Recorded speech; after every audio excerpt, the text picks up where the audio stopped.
Hello, everybody. I believe we are now live in all the right places. Isn't that a song? Going live in all the right places. Something like that. Yeah, we are live. We're up and we're live. Beautiful. All right. Hi, everybody. So my name is David Paskin, your Torah Tech Guy, and I have the most amazing friends with me here. And welcome to Synagogue Tech Forum, where we come together. I know there's some background noise. I apologize for that. That'll stop soon. Where we come together to address ideas, topics, challenges, exciting new opportunities that all of us are now dealing with in our faith communities. We are a sister program to the Hybrid Ministries Tech Forum, and Marty is here to represent the Hybrid Ministries Tech Forum. And today we're actually going to talk about the proximity priority and how challenging it can be on both a technical level and a personal level to really do multi-access or hybrid well. Before we do that, I want to invite my friends to say hello real quick. So let's go around. Marty, Michael, and Tobias. Go for it. All right. I'm in Silver Spring, Maryland. I'm the host of the Hybrid Ministries Tech Forum, along with some of my co-hosts here, as a matter of fact, and panelists. And that's on Thursday nights on 7 p.m. Eastern time. But I am an engineer of all sorts and all-around nice guy.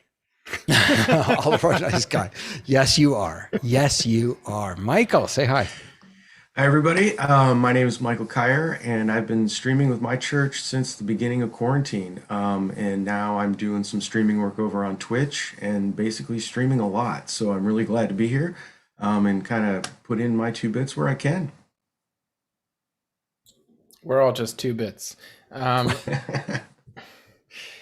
everyone. I'm Tobias Moss. I'm a rabbi in Minneapolis at Temple Israel here, a large Reform synagogue, and have been diving into this topic through these different forums that we have. So nice to be here.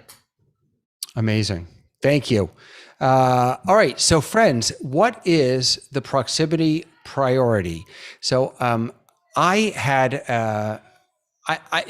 raised the question of how to do this well. And then Marty immediately said, oh, we call that the proximity priority, which I didn't know was a thing. I then did some research. I found out in the business world, we'll talk about this in a moment, they call it the proximity bias. But Marty, tell us a little bit about where did that come from? Where have you heard that? Where did you get it from? I heard that from a group of engineers that we get together every day and talk about various issues for streaming and media production. It's called Office Hours. It's actually what inspired most of us to do what we're doing here. And so, let me ask you a question, panelists and everybody at home as well. You're in a meeting, very much like this, and it's your turn to talk. And how many times do you find yourself looking at the screen to see a person that you can address instead of looking at the camera? Right? That's the proximity priority, is that you will, hundreds of millennia of evolution have taught us as people, and particularly as presenters on a stage, to look at a person and make eye contact when you're talking and addressing to someone. The problem is that when you're on camera, the camera is the person you're addressing, is the audience you're addressing, is the hundreds of millions of people you're addressing. And that's where you need to focus your attention in order to create that eye contact with the audience, to bring them in to what you're saying and to engage with them, right? To look at your computer screen, it's nothing but your computer screen. And when, I'll bet that you have a very different impression of me and what I'm saying right now and right now. Right. So you've actually raised sort of 2 different pieces. One is the importance of eye contact, and even when it's uncomfortable looking into a camera or into a screen, absolutely. That is compounded a gazillion times when there are, as you said, when there are human beings in the room And our natural instincts, our biology, our chemistry tells us pay attention to those folks that are in the room. Let me just bring in, so I was doing some research on this, the proximity bias. This is from ringcentral.com. There are articles about this all over the place. For all its benefits, hybrid work has the potential to create new chasms, particularly between those who work remotely on a full-time basis and those who can work on-site regularly. In a nutshell, proximity bias means that employees with close proximity to their leaders are seen as better workers compared to remote employees. As a result, they're much more likely to receive promotions, raises, and other merit increases. Now, of course, yeah, go ahead, Tobias. Well, that just we can circle back to this, but I think there's a real proximity bias in how clergy view congregants, and that the congregants that come into the room, you're thinking, oh, that could be the next board member, that could be someone who will volunteer at something, but that might not be the case. There might be people who are virtually tapping in that are just as viable as really contributing members of the community. So I think I didn't think of it until you framed it as bias, because I've been thinking about it from the clergy point of view. Just leading a service, we have this attachment to the in-person crew. But even when you think about how they might fold into the bigger membership, we definitely have this bias. That's beautiful, right? You think about, you say to yourself, boy, these 20 people really made an effort to be here. They showed up. They got in their car, or they walked, or they did whatever.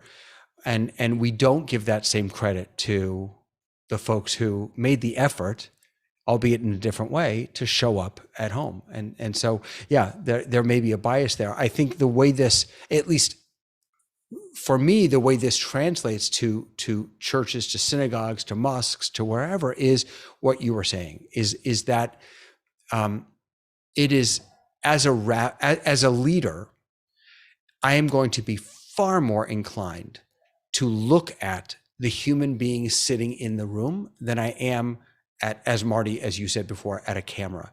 And I'll tell you that just in my own synagogue, and I don't run services here, but in my own synagogue, I have constantly been reminding the rabbi, the cantor, acknowledge the people who are online, right? Even if you're uncomfortable looking at the camera, say something, because it is so important that we not lose ourselves in the folks that are in the room. Am I summing that up correctly, Marty? Would you? Absolutely. Well, think about a sanctuary with 3 sections of seating, right? Pews, chairs, 3 center section, left section, right section. What if the rabbi or the cantor only looked at the people on the left side of the room? That's right? Such a great way to frame this, Marty. That's fantastic. Yeah. Keep going. I love it. And so, what are the people on the right side of the room going to think? Why he's not looking at me, talking at me. He's not engaging with me. And that's exactly what people at home, I mean, you can see this in any number of programs that you can watch on television. Watch a concert, right? The concert, the musicians are playing to the people in the room, and the cameras are out here. They're up here. They're looking down. They're looking, across. Very seldom are the artists actually looking into the camera. Occasionally, but not very often. And it's like you as a viewer are on the outside of the venue looking in, or you're up in the cheap seats, right, looking down. And you can hear it and you can feel it because you're there. But if the camera had that same view as the people in the cheap seats, it's not engaging at all. It's just like, it's just playing in the background. You know who you just made me think of is, Michael, I'm sorry, I'll come to you right after this. You made me think of Stephen Colbert, because he does, I think, an exceptional job of paying just as much attention to the people in the room as the people in the Zoom, as it were, on TV. And in fact, he uses the people in the room to enrich the experience of the people watching online digitally. It's interesting you say that, because that's another example we use, not in a worship context, but in any other web streaming program that we do, is when you watch late night talk shows in particular, but it can be recorded live sitcom or anything like that. The audience is not there as an audience for the show. The people who are performing are not performing to the audience. They are trained, drilled into them. You are performing for the cameras. The people in the room, they are props. They are observers, right? And so when you watch late night talk show like Stephen or any of the others, when they do the monologue, they're looking at the camera, right? 99% of the time. They may address the people in the room, they calling the camera to there are people here, and we're going to acknowledge that the people here, but for 99% of the show, they're talking to the camera. Right. Now, And again, using in a the worship audience. context, that doesn't quite work the same way. So you have to split up your time, but like any other person in the room, like any other section, you could have 1,000 people behind that camera. You don't know if there's one person or 1,000 people. Yeah. Michael, please jump in. In addition to what we're talking about today with this, redefining in many ways what this whole new system is, it's also not just the audience that's online currently that's watching us right now. It's also the audience that's in the future, the audience that is going to catch this recording in 24 hours, in a week, in some portion of the future. Even acknowledging that group of people is also a hugely important piece of this, to bring them into what it is we're saying. So there's this, it sort of expands once we get into this, it continues to expand. How do we define who our audience is? Who are we speaking to? Michael, that's amazing. I'm so glad you brought that up. I watch a gentleman named Doc Rock, who he's been on the Twit network a number of times, This Week in Tech, and he now works at Ecamm Live, which is the streaming software I use. And he's a streamer himself, and he will always say in his streams, if you're watching now, throw a comment down below, ask a question. And if you're not watching now, if you're watching us later, throw a comment below and we'll respond to that. And so on the one hand, think about your future audience, and this is something that we as Jewish institutions really, I'll just speak for myself. I need to do this much better. We need to be monitoring that social media so that when those future viewers do comment and do engage, that we're there to be with them. I'm actually, I have a show on Monday with Rabbi Adrienne Rubin, who wrote her, I forget if it was her PhD or her master's on metrics and social media metrics and how to analyze metrics and all this stuff. And we're going to talk about, how can synagogues and Jewish communities, really any community, do this better? Use metrics, use the different ways of engagement on social media to capture that future audience. I love that. Yeah, there's also with that, I still have people coming up to me after a sermon, if it's a good one, and saying, "Oh, my niece should have heard what you have said. Is there any way to get the text?" So it's still not automatic for them. Like, oh, this is obviously live streamed. This is obviously recorded. Like we have to lead our congregants also to know that what we do in the moment is now something that it can be permanently accessed, and make that easy for them.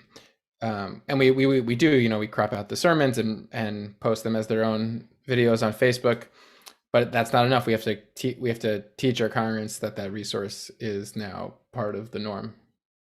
And I would add to that, Tobias, and this is really off topic, but I'll just throw it in that a 20-minute sermon or even a 10-minute sermon is not ideal for social sharing, but a snippet, a 2-minute amazing snippet, even if it's not the full context, if it's something that can draw people into the full 10-minute or 20-minute video, putting that stuff out there, YouTube Shorts, TikTok, whatever, Snapchat, TikToks, That's another thing that we all need to get better with. So what are some of the, I think for myself at least, I split this up into, again, the technical piece and then when I move my hands, I go out of focus. The technical piece and the person piece. Let's talk personal first. Now, Tobias, you are a pulpit rabbi. What are some of the, I don't mean to put you on the spot, but do you have any tools or tips for how can rabbis and cantors and leaders split their attention? How can we not just give our attention to those folks that are sitting in the pews in front of us? Yeah, I have a few ideas there. One is just how important there is to have some feedback system from the Zoom. Or from a live stream. I'm more used to Zoom as a worship model, and that could be a few things. It could be having some kind of monitor on the bima, either out of view of the congregation or explicitly that the congregation knows it's there too, to recognize the number. It's helpful just to know whether it's a smaller number than usual or a bigger number than usual. Just to see the participant number helps that lizard brain know that there's people there, and also to see familiar faces. So that's kind of the visual monitor. I was wondering, one thing I was thinking about that relates to this conversation is, right, if I tell a joke, I don't get to hear any Zoom laughs, but I get to hear all the in-room laughs. And so that's going to re-bias me towards the people in the room. So I think kind of getting feedback loops from the Zoom is a big conversation. We could explore all the different ways to do that. But I think it's really important for keeping that just human bias in check once you feel interaction from the Zoom. The other things I just want to interrupt you. That's a really interesting piece of the dilemma. Is it's not all about what can we give to our congregants at home, but it's what can they give to us that will encourage us to give back to, right? We always talk about the feedback loop as a terrible thing, but that feedback loop is actually pretty vital to that engagement piece. And I just want to, Christo, who's, oh, you can't see that, it's too small, I'm sorry. Christo, who is, and I can't zoom in, who watches a lot of my videos, I'll just read it to you. He says, when I lead services, I try to make an effort to also speak to those joining on Zoom to make them feel included. And it's challenging because I can't actually see or hear them. So there you go, right? It's challenging when we don't have that feedback. I interrupted you.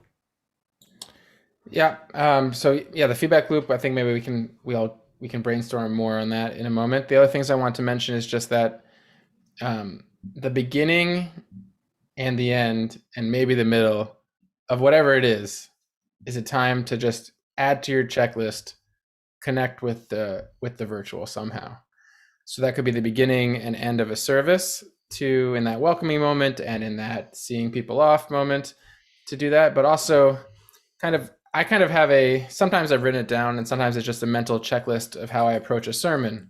Like, I know I'm not allowed, 3 is the max pre-programmed jokes in a sermon. Otherwise, I've jumped over into stand-up comic and I'm no longer a rabbi. And sometimes I'll even write additional jokes in brackets and I'll skip them if I've already used my joke counter and feel like it's enough already, or they're at my fingertips if I need them. Likewise, when I write a sermon, if it's all facts and figures, then I know I'm not hitting the story emotional part of things. So I kind of have these checks on my sermons. And now a new one can be, is there some way to explicitly mention the virtual community at some point in the sermon? And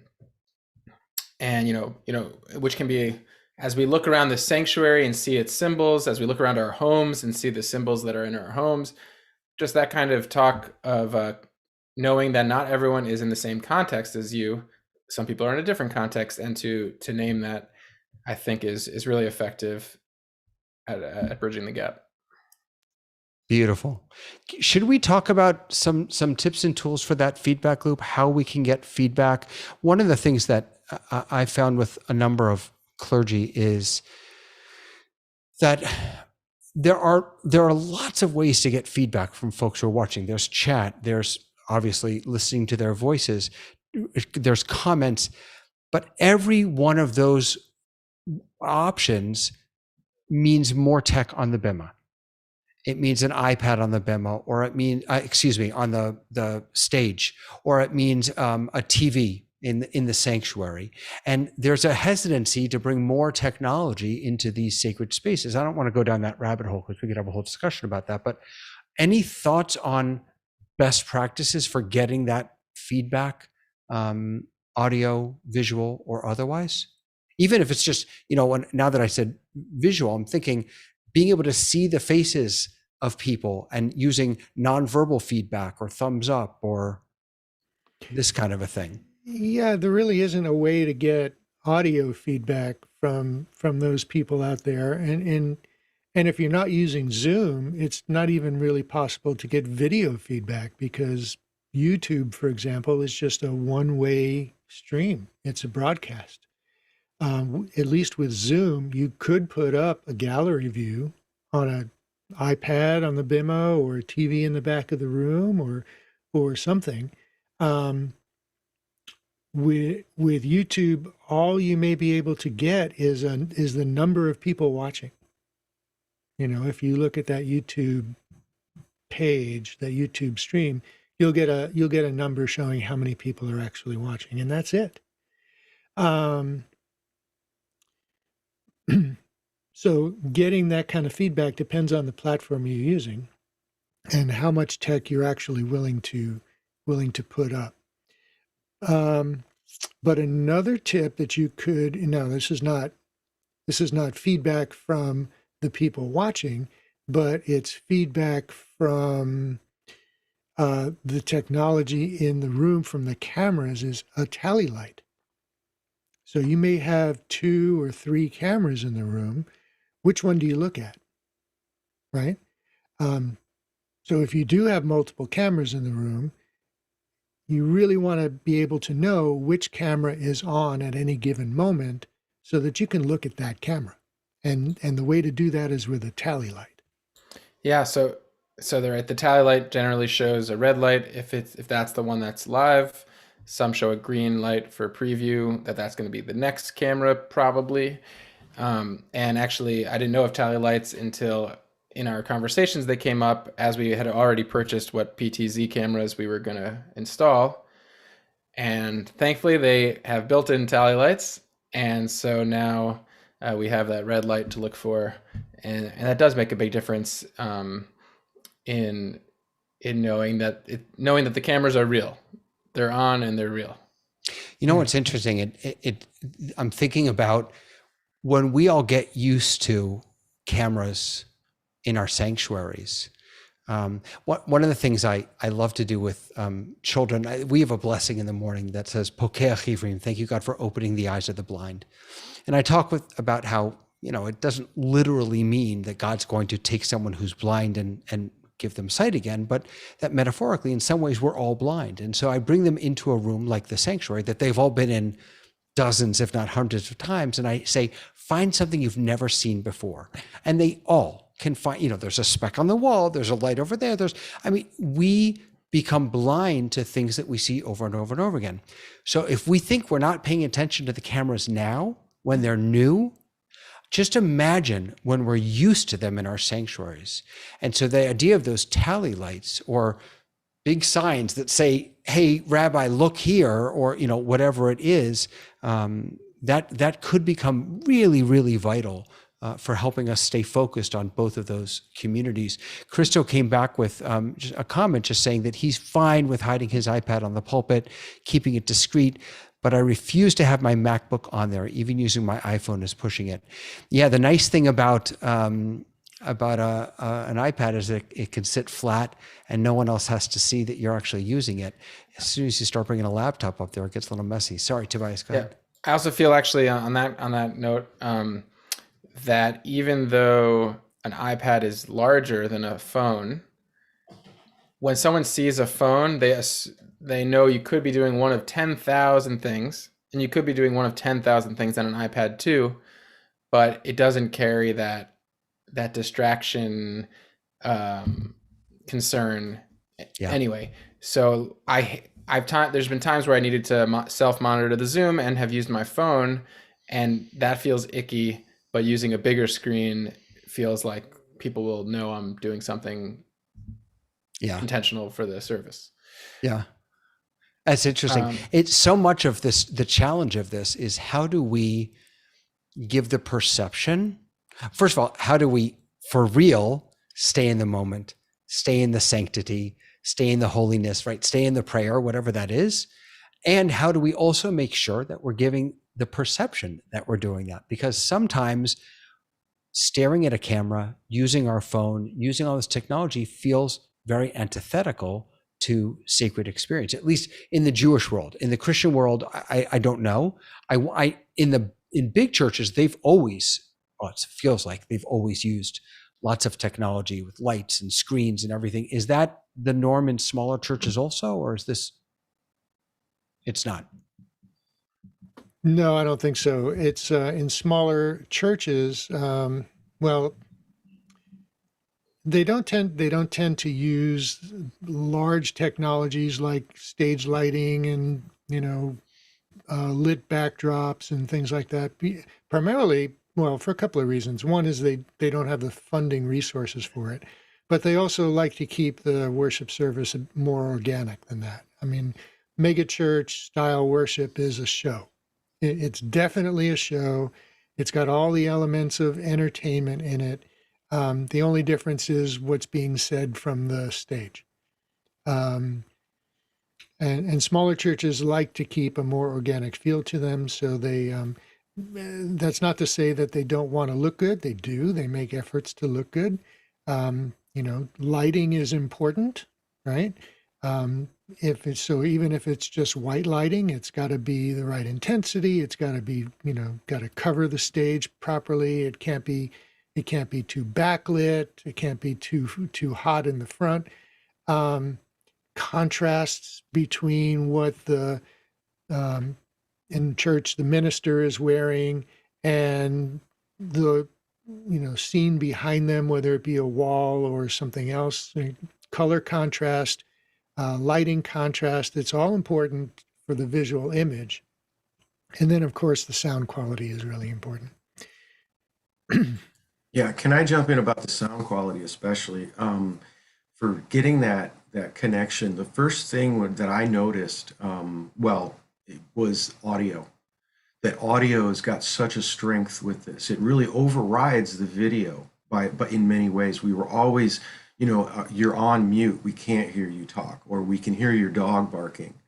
And the first thing when we started moving back into this combination hybrid, with some folks in the sanctuary and some folks online, was we heard a truck go by on the outside of the sanctuary, and it was a sound that we were all familiar with. We'd all heard just about every Sunday when we had been in there before, this truck go by. And it was the first time that I felt drawn into that video, and it was through the audio. And the audio just gets such a primacy in this format that I could feel myself be drawn in. Excuse me, I could feel myself be drawn in. So now, are you saying that you were drawn into the sound of the truck, or that the sound of the truck drew you into the sanctuary? The sound of the truck drew me into the sanctuary. It triggered that memory, that memory of that space. And so I think it's going to be the same in the other direction, that audio is going to bring the who are live in the sanctuary, bring them into that awareness of who's online by being able to hear who's online. Well, it's interesting with the synagogue space sound, because in preparing for this kind of forum or like office hours, right, we're trying to get our voice to go straight into the mic with no reverberation in the room, just as pure a sound as possible. But when we capture sound from the sanctuary, we want to get a clear sound, but we want to have the big reverb and echo of a big space that is part of what adds to the majesty of music there, of a sermon, with the sound banging around the room. So getting that sonic signature of a room is important. Before I just want to practice what we preach and welcome I see in our attendees, David and Mark are here. So great to have you here. And if you want to be up to a panelist, you can always raise your hand or submit any questions. Glad to have you. Looked like Marty was about to say something. I didn't want to get too far off topic, in what we're talking about today. But since we are on the subject of sound, and sound definitely contributes to the viewing experience, right? As Tobias is saying, and Michael is saying, you want to be able to control that ratio between the direct sound and the reverberation sound of the room. And you also want to be able to capture sound of the congregants, during prayer, during congregational song. And, there are a small number of ways, but you have choice in how you can accomplish that. But you do want to pay particular attention to making the speech as highly intelligible as possible, which generally speaking means eliminating as much of the room reverberation and reflections as possible, at least through that one microphone. But Marty, it's when you talked about making sure that the community is also heard in the Zoom, that if the community is sort of like your in studio audience, and they can contribute to the experience that the folks at home have, and the folks who are watching on Zoom or YouTube or wherever can be enriched by the experience, that vice versa. If it's okay, I want to show you a really brief video clip. I've used this in the past. So I've talked about how, when we're serving our roomers and our Zoomers, we want everyone to feel welcome, seen, heard, engaged. So this is a really short video clip of Rabbi David Ingber. And this, I think, is from maybe 2 summers ago. It's a service where it's a bar mitzvah. I think he's got a few people on site. He's got a few people online. And I think the way that he handles this is just beautiful and brilliant. And maybe we can unpack it afterwards. So let's go to the videotape. Shabbat Shalom. Good Shabbos is another way of saying it. Good Shabbos. In person, Shabbat Shalom. In person, on site. Here we are. Yes, here we are. Not going back. Here we are. Amen, that we shouldn't go back. But also, there you are in the Zoom Magog. We are so happy that you're here. Some of you are waving your hands like Jeremy and Lauren up where you are. I see some other hands. There's some Ilana Klugman and Dave. Oh, look at this. There's a whole online wave going on. And just notice that you're also extending into the other person's, right? Unless you're Sandra, you're doing like the whole, this is the windshield wiper. I love it. There you go. That one. Love that one. Then you had like David Willinger is doing the whole Qigong thing. He's kind of got his Tai Chi thing going. I like that. I want to Zuma, Zuma, Zuma. David Siegman is giving us a priestly blessing. I love that. So we got all kinds of hand movements. Some of you in the Zoomagog also are here for the first time. We know a lot of you are not. So we're so blessed that you keep coming back as usual. This community is the sum total of all of its participants, all of the ones who come and who participate, make this the grand project of lifting our hearts and reminding ourselves as often as possible of the blessings that we have and the blessings that still await our own work in the world. So I hope you're able to hear that okay. I keep using that clip because I think it's so powerful. And I just want to point out a couple of things that jump out at me, and then I'd love to hear what you think. So for me, of course, he looks at the camera. He's noticing people's movements and calling them by name. And then he's turning what they're doing into part of the prayer and spiritual experience, how they're reaching across the boxes to one another, how they're doing chungi or whatever, Tai Chi, right? Giving the priestly blessing.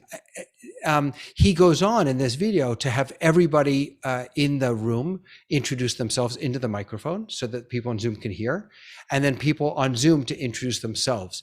And it also looks like he's got one monitor off to the side and maybe a monitor in the back, certainly the cameras in the back. I just think it's such a beautiful example of what could be. I'm curious if any of you have any thoughts or responses. I found it really engaging. I mean, I thought he was live and talking to me, right? And so it was obvious that he was seeing a monitor with the Zoom gallery, right? And it was either large enough or close enough that he could read the names. So if it's 80 feet back in the room, it'd be really hard to read the names. So that was important. Or better yet, Marty, Yeah. it's entirely likely that he just knows the names of those folks because those are his true. congregants, Yes. right? Now so that would not be me. I never remember names, so I thank God for Zoom, right, with the names. I'm Right? sorry. Go ahead. No, that's a really good point. That's a really good point. Yes, and the way he utilized the people to bring them into part of the experience, to part of the service, I thought it was beautiful. There's definitely a clergy skill, which is how much can you respond to the room, which even for getting hybrid, when a baby starts crying, can you scoop that up into your sermon, or does it throw you off, or do you just ignore it? And there's times to go with any of those three approaches, but definitely certain clergy are more capable at making that swoop into what they're trying to accomplish. And so I know Rabbi Inger would probably be one who's really good at that when it's just the room. And now we're seeing that come out involving the Zoom too. And I mean, it's to no fault of their own. I know other clergy who are less improvisational in nature than Rabbi Inger is known to be, improvising prayers and other things too. So I love what he did, and I love and awakening people to that as a possibility, but also know that's not everyone's going to be able to just naturally find the freeness to do that. So I think there's like a mindset thing, and then there's also there's real skill and awareness involved. Tobias, the improvisation that you just spoke of, that's fascinating to me. Because it feels like, I think a lot of us have been feeling like we've been improvising for the past 2 years. And in this space, when you're having to juggle two different audiences, if you will, or parts of your communities in two different physical spaces or two different types of spaces, it feels like some skill and improvisation is absolutely necessary. Do you think that I mean, maybe we need to start teaching this in rabbinical schools and to rabbis, to pastors. Marty, sorry, you wanted to. No, improv classes. That should be required. Getting up for anybody who gets up on a stage and addresses people in a speech and a talk and a service as a minister. I mean, even off stage, the ability to do improvisational conversation, right, is so valuable. And you can take, improv classes are available. Find a community theater, right, and ask about improv classes. By the way, Zoomagog, I loved it. Yeah, isn't that great? I also want to say, by the way, that it's not just improvisation, it's also awareness and paying attention. Now, granted, I only lead in a digital space, so I don't have human beings in my physical space. But I'll tell you that I spend an inordinate amount of time when I probably should be focusing on my prayers, looking at the people that I'm praying with, so that I can respond to them in real time. Oh, Judy, I love how you just put your talit over your head. Whatever I see, or if this often happens when a young child will run into mommy, and I'll stop everything I'm doing. Who is that beautiful baby? I want to see. those little pieces, that ability to not only improvise, but be that deep awareness and really paying attention. We even do it here. Tobias, you did it before when you said, you said something like, I think Marty wanted to say something. While you were speaking, you were paying close attention to everybody else and looking for those visual cues. So as leaders in this space, being able to look for those visual cues, and I would hope that this is one of the skills that we will take from the Zoomagogue. Christo loves that. That we'll take from the Zoomagogue and bring into our synagogues, because I would argue that we don't spend enough time when we're on site paying attention to the physical and other cues that we get from human beings and really being responsive. Sorry, Tobias, go ahead. Well, I totally agree. And I think that a person's ability to multitask is limited.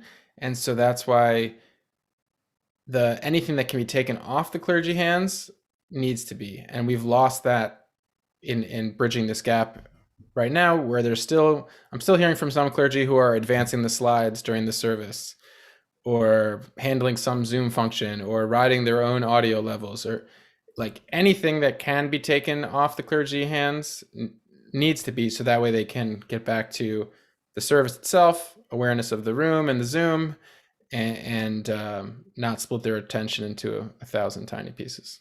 Yeah, Tobias, I want to jump and follow up on that.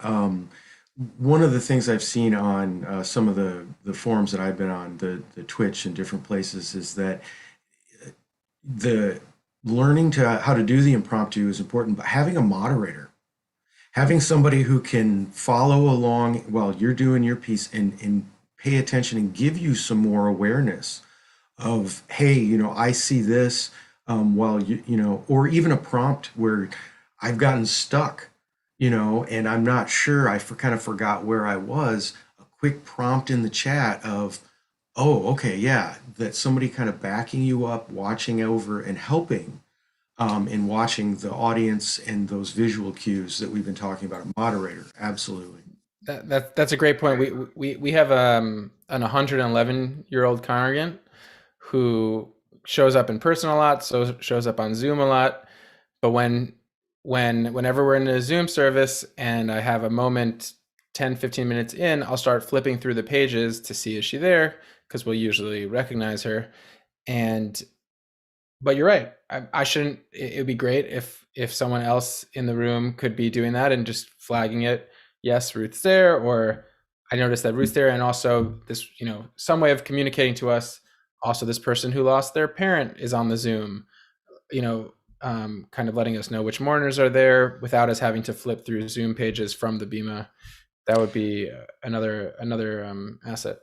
Absolutely. Yeah, I also think about monitoring the chat. There is no way to monitor the chat when you're leading prayer, but much less engage with the chat. But what if you had someone who, as you said, Michael, who's this is their job, right? They are monitoring the chat. They're looking for who's there. They're offering support. If people are having struggles they can't hear, they're available to help them with that. But then as they monitor the chat, they have, as you said, Tobias, a back channel to send you the important stuff, right?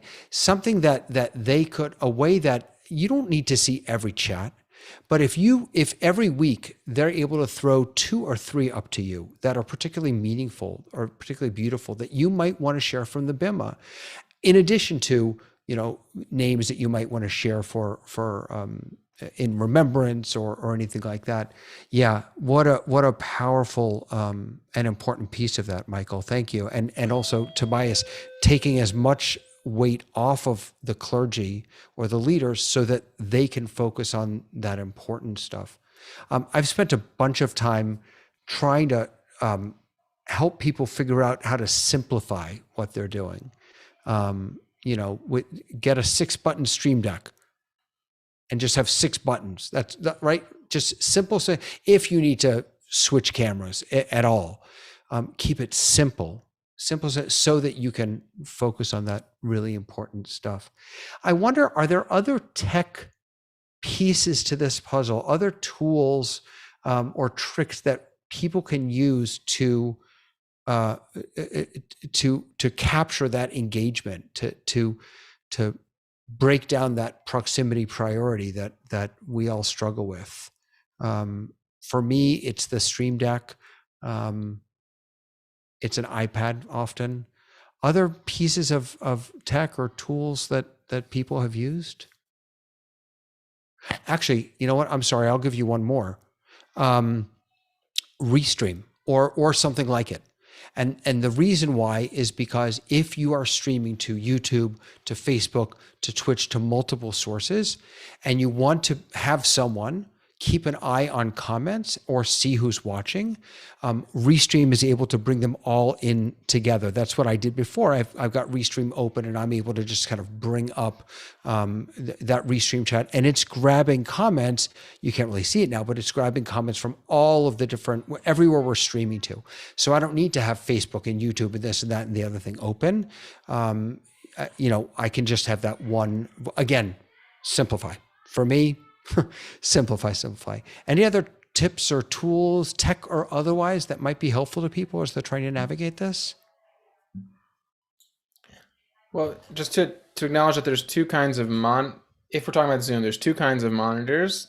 There's the monitor that faces the clergy person, and then there's a monitor that the congregants can see, like a projection on the back wall or a big TV or what have you. And both are useful, and both can provide a different way to connect with the clergy and with the Zoom, in that when we explicitly bring the gallery view onto the projector, which we only do at certain points of the service, then even though we have the little iPad in front of us, and even though the camera's in front of us, we end up looking at the projection behind us, which is a little silly because the people are actually there, not there, but it actually connects us with the congregants who are experiencing the people as there. So that actually has a weird effectiveness to it, in that now we're going through the same experience as the congregants in person. Tobias, do you do that via dual monitor mode in Zoom? So you've got your big screen is connected to your main computer, and you've got your main Zoom window on your computer so you can see the grid view, but then that's kind of the setup I have here, right? I've got my main Zoom window here, I'm looking at the grid, but then I've got my speaker view, as it were, I guess, over here on a second monitor. Yeah, so some people might not know that on Zoom you can set up dual monitor mode, and you get two Zoom windows for your one meeting, which is what David just explained. We don't do that. We, if we're going to have an iPad monitor in front of us, we just log into that Zoom meeting and see it there. And for the projection that goes up on the wall behind us, that is another computer in the back of the room connected to the projectors, logged into its own Zoom meeting.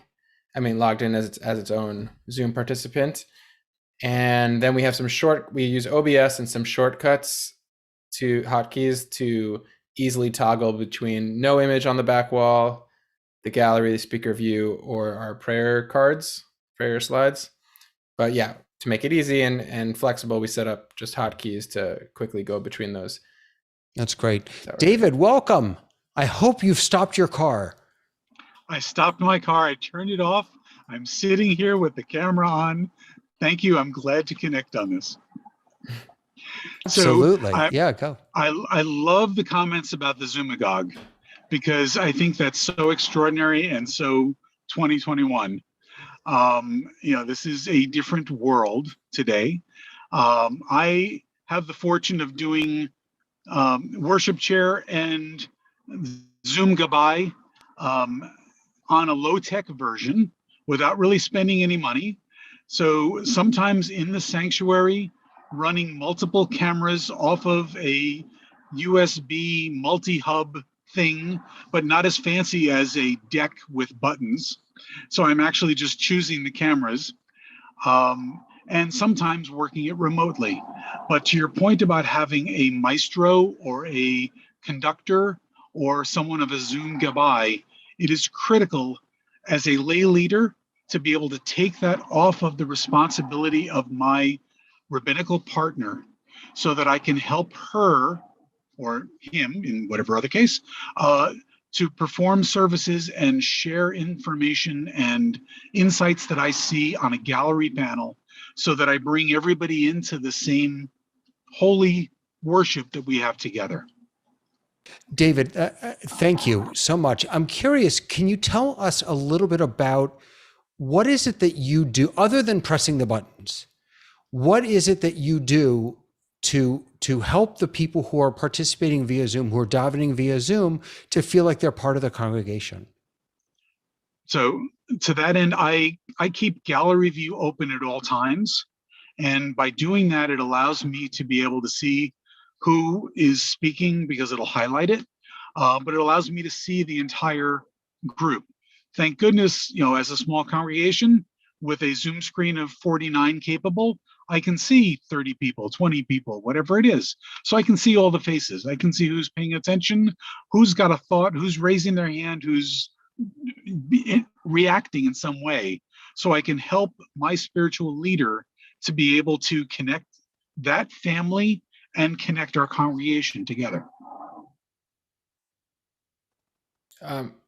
So David, just the way that you're talking about it shows that you have real self-kavod for the work you're doing and for how important it is for the clergy, for the congregation. And so I was just trying to say kavod means respect. Sorry. Oh, I was just trying to say 100%. I know, I got you. and when we think about the traditional synagogue roles of Gabbai, who is a role to ensure that certain rituals are performed accurately and that the texts are available, and also even the role of shamish, which is just kind of like utility man or utility person for the synagogue. Those are roles that have gotten their own titles in Hebrew because they're really important and respected roles. And so I think people started out thinking that having a role on Zoom is just helping us get by. It's just an extra thing, but the technological roles, they're going to become, if they already are, and they're going to become just fundamental roles to the maintenance and success of the community. Thank you for that, Tobias. And what David That's important. and what David is doing again is more than just pressing those buttons. It's like large churches who have digital pastors. It's being, in some ways, it's being a digital member of the clergy team. Being I'm a co-worker with my rabbinical partner to help to make this to be the best experience for my congregants, in person or online. We should all be blessed with someone who is ready to partner with us in that way, because I know there are a lot of synagogues who are struggling to find people who not only will volunteer their time, but who really want to be a part of the creation process of these experiences. It can be a wholly beautiful moment and opportunity for those who want to take it. So lots of respect to you. The fact that I'm technologically knowledgeable is great. And I appreciate when I go and visit another synagogue, as one of my neighbor ones about 5 miles away from me has this wonderful stream deck and lovely pan to zoom cameras on tripods and all wired up, and for $2,500, and he's there doing that stuff. It's like, yeah, I wish I had somebody that would donate $2,500 and make that work. But then that's just another thing for me to do on Friday night. So I'm just making it work. Amazing. Tobias, go ahead. Another hybrid role that maybe people have seen synagogues doing really well. I've thought about it, but we haven't coordinated yet. Is I would love a fleet of Zoom ushers who chat directly one-to-one with congregants at the beginning of the service or at the end, saying, I haven't seen your name on the Zoom before. Is this your first time logging on to Temple Israel Zoom? And then where do you live? And do you think you might want this information? Come to this thing. Let's get a coffee. And I think that because right now we're just kind of passively accepting who's in the Zoom, and we start recognizing some people who come back. But just the same way that a great synagogue, when someone walks in, someone says hello and helps them form a connection. Oh, you're new to town. You work in law. Let me introduce you to a lawyer after this service. We should be doing that on Zoom and making sure that people that show up once feel Yep. individually welcomed and connected to people. I've had the honor of participating in some trainings with the digital clergy or the digital, I'm not sure if they're all clergy, but the digital team at Elevation Church. And I think I've mentioned here before that one of the things they've taught me is that 20% of what they do happens on Sunday mornings during services. 80% happens before and after services and during the week when they are following up with those people, chatting them, inviting them to watch parties, going out to coffee with them, finding someone who's local. Elevation Church, they're all over the country, all over the world. So finding someone who's local to that watcher, because they got their information during the stream, and they're not doing Zoom. They're doing this over YouTube, over Facebook. They're using all these other social platforms. So yeah, Tobias, that having a group of people to do that is fantastic. Marty, I'm going to give you the last word, and then we're going to sign off because I know some of us have hard stops. Go for it. David, you may remember early on during COVID when we first started doing these webcasts that we talked about doing tech for virtual service or online service is not a volunteer role, it's a ministry, right?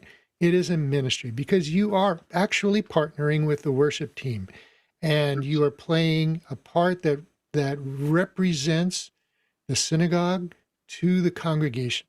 You are that interactive piece between the synagogue and the congregation. And in order to do it successfully and fully engaged, there are a number of roles that are pretty important to fill. And Tobias mentioned one is a digital usher, welcoming people on the chat who are coming into the digital space. Having somebody who is controlling audio, have somebody who is switching cameras, have somebody who is monitoring the stream, who is watching the stream and in part of the tech team, right? Because that's really important. If your stream's not up, like we had a little issue that, before starting this one, making sure that the stream is actually working and making sure that it looks good and it sounds good, or it looks and good as it expected. It's a team of people, and every team member is important. Every team member is a part of the ministry. I love thinking of it as a ministry. We don't really have that concept, I think, unless, correct me if I'm wrong, Tobias, but I just love that. I also just want to mention that Mark, who's been watching with us, asks, how do you recommend building engagement in one-way live stream? Our lay leaders have moved us away from Zoom, so we now have no feedback from the streamers. First of all, thank you for the question. It is more difficult, I think, in YouTube and Facebook. You still do have feedback. There are comments on YouTube and Facebook.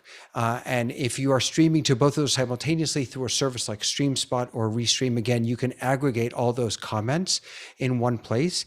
If you have the setup for it, you can do, this is not complicated, to be able to grab comments, to be able to throw them on screen. I have to find my Restream one day, and to be able to bring them up on your stream so that people can see them.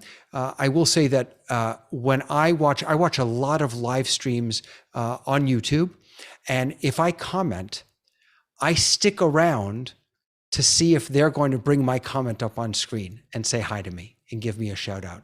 That's an incentive for me to stay. And that's how they get feedback from me.